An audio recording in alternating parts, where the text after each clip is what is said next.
بسم اللہ والصلاۃ والسلام علی رسول اللہ۔ ناظرین، ربیع الاول کا ماہ مقدس شروع ہونے والا ہے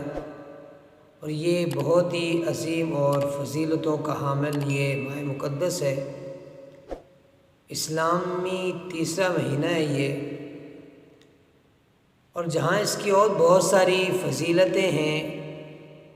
وہاں سب سے بڑی فضیلت اس کی یہ ہے کہ اس کے اندر سرور کائنات، تاجدار کائنات، خاتم الانبیاء،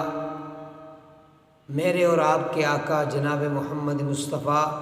صلی اللہ تعالیٰ علیہ وآلہ وسلم کی ولادت باسعادت اس ماہ مقدس کے اندر ہوئی۔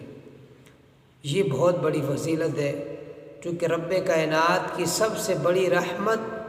ہمیں ملی، وَمَا أَرْسَلْنَاكَ إِلَّا رَحْمَةً لِلْعَالَمِينَ۔ ایک تو ہمیں اس ماہ مقدس کے اندر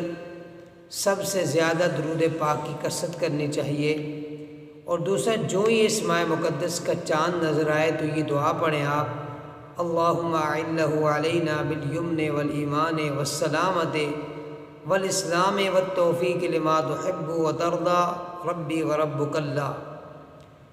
اور پھر جو اس ماہ مقدس کی پہلی شب اور پہلے دن دو رکعت نماز نفل ادا کرے، اس طریقے کے ساتھ 2 رکعت رات کے وقت اور 2 دن کے وقت سورہ فاتحہ کے بعد 7 مرتبہ سورہ اخلاص شریف پڑھے، و تعالیٰ اس بندے کے 70 سال کے گناہوں کو معاف فرما دے گا۔ اسی طرح اس ماہ مقدس کی جو ہی چاند نظر آئے تو پہلی رات عشاء کی نماز کے بعد اس طرح نوافل ادا کرے، 16 رکعتیں نوافل، اور ان کو 8 سلاموں کے ساتھ ادا کرے، اور اس کے بعد درود پاک پڑھے، اللہم صلی علی محمد النبی الامی وعلی آلہ وسلم تسلیما۔ یہ درود پاک 1000 مرتبہ پڑھے تو اللہ تبارک و تعالی اسے مصطفیٰ کریم علیہ السلام کی زیارت نصیب فرمائے گا۔